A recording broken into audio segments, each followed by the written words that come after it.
Los protagonistas, el análisis y la información. En Contacto Directo. Hola Lenin, buenos días. Gaby, amigos televidentes, un buen día para todos. Se encuentra en nuestros estudios el ingeniero Henry Kronfle, presidente del Comité Empresarial Ecuatoriano y titular también de las cámaras de industrias de Guayaquil. Ingeniero, buenos días. Muy buenos días, muchas gracias por la invitación. Un placer estar aquí.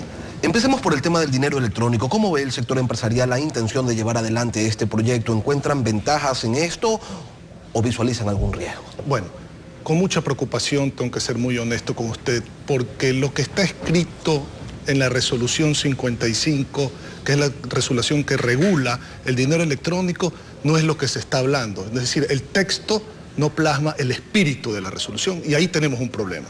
Mire usted, el dólar es lo más popular que hay en el país. Todos amamos el dólar. El dólar es lo que nos ha permitido a todos los ecuatorianos que el sueldo de enero alcance prácticamente igual a diciembre.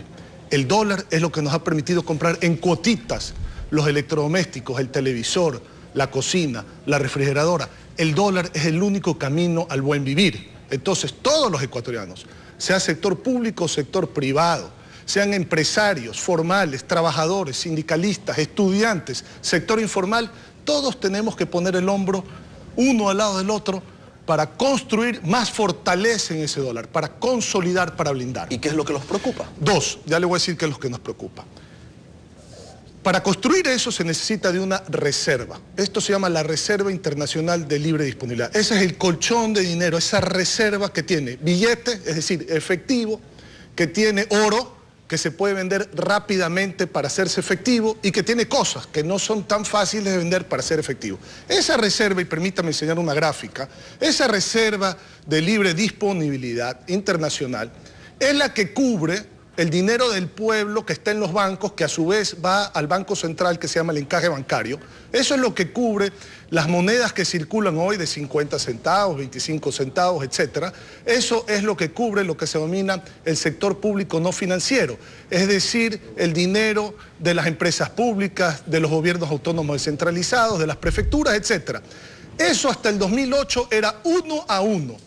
Ahora, como ustedes pueden ver aquí en la gráfica, en abril del 2014 es el 55% ese colchón contra todo lo demás. Es decir, es prácticamente un poquito más de la mitad. Es decir, esas monedas, encajes y depósitos suman 6.465 millones de dólares y esa Reserva Internacional de Libre Disponibilidad suma 3.568 millones. Entonces, con ese problema, nosotros hemos dicho, no estamos en desacuerdo con el sistema de dinero electrónico, sabemos las maravillas, pues. O sea, nadie, no resiste el menor análisis pensar que un sistema electrónico que se mueve de un lado a otro a costos mucho más bajos, que un cheque, ojalá que no se convierta esto en un cheque sin fondo, pero que un cheque y que tenga velocidad y que llegue a donde no existen los bancos, esto maravilloso. Pero ¿cómo implementar esto? Y nosotros hemos dicho con absoluta claridad, siempre y cuando exista el billete, es decir, usted lleva el billete, porque como ya existe este desfase, usted tiene que llevar ese billete para tener dinero electrónico, ese billete no puede usarse para otras cosas, ni mezclarse en las cuentas, ni hacer un champú que si lo paso de un lado, que si lo paso al otro lado. No queremos eso, sino que esté registrado con transparencia para todos los ecuatorianos y que además esté 100% seguro y que cuando yo lo pida de regreso, el billete que entregué, porque quiero ya entregar mis dólares electrónicos y quiero el billete que entregué, no hayan peros. Entonces, para hacer eso se necesita 100% de respaldo, que no se juegue con ese dinero para tratar de ganar dinero con ese dinero, porque el Banco Central tiene que garantizar la seguridad, la liquidez, sobre todo antes de la rentabilidad, y que además me lo devuelvan cuando yo lo pido. Y para eso hemos dicho, téngalo en una cuenta transparente.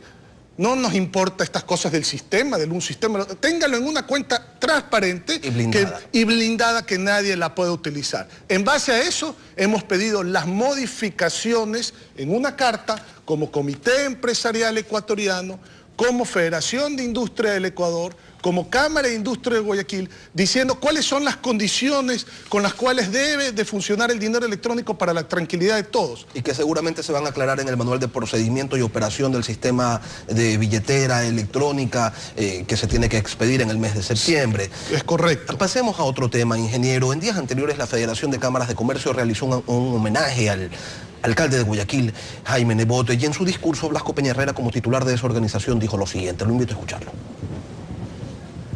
Peña-Herrera dijo también que en el país existen dos tipos de empresarios.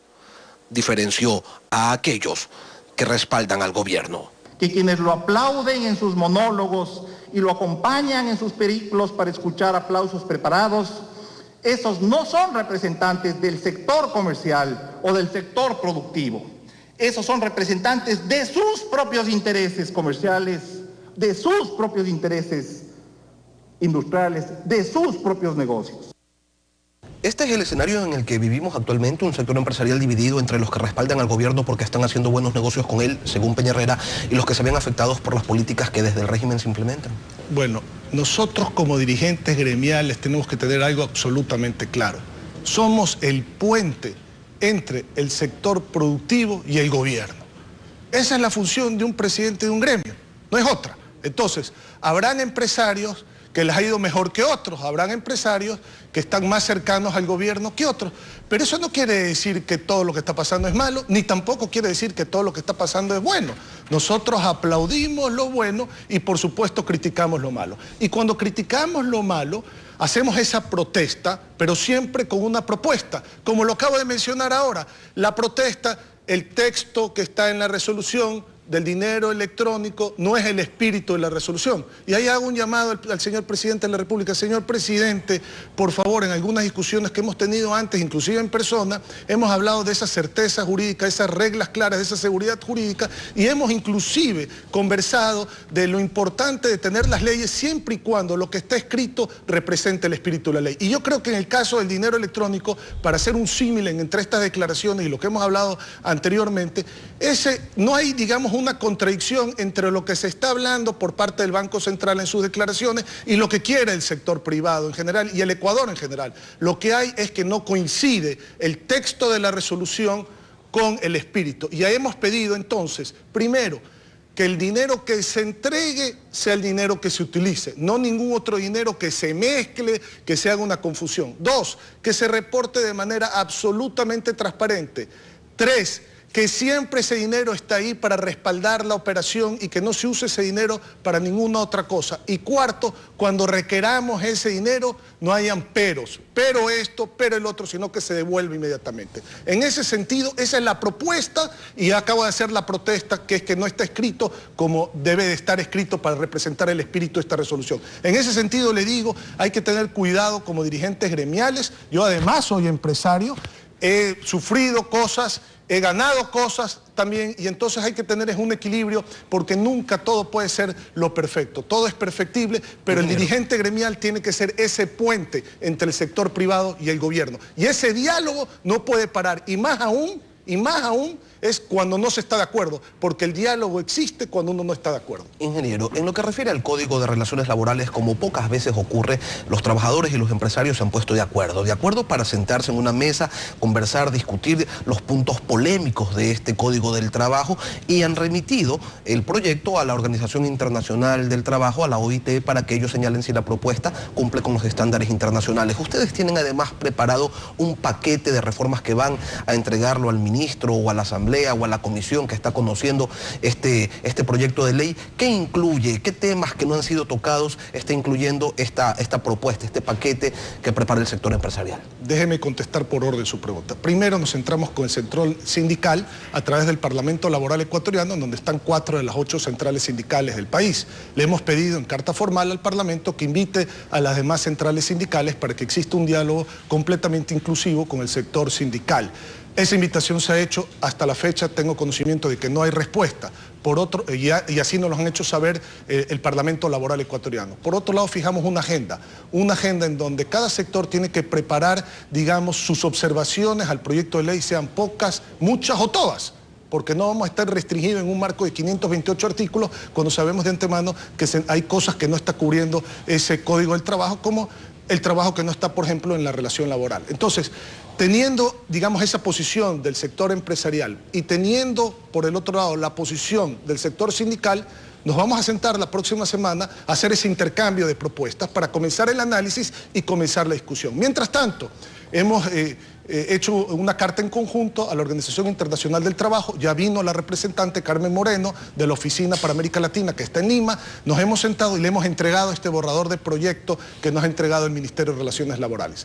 Ese borrador de proyecto toma 90 días, se ha ido a Ginebra para hacer un análisis profundo. Mientras tanto, seguimos discutiendo y mientras tanto necesitamos receptar también las observaciones de la academia y hay que hacer un estudio de derecho comparativo para saber cómo este código estaría funcionando con el código de los demás países, ya que existe hoy en día una integración global. Entonces, esos son los procedimientos. Lo que hemos pedido es, no nos apresuren con el tiempo, vamos a hacer las cosas bien hechas, vamos a tratar de consensuar todo previo a que pase ese proyecto de ley en la Asamblea, que tenemos la oferta del ministro, que no va a ser sino hasta el último trimestre de este año, y de ser necesario pediremos una prórroga, pero no va a haber mejor código del trabajo que no sea el que esté consensuado previo a su primer debate en la Asamblea Nacional.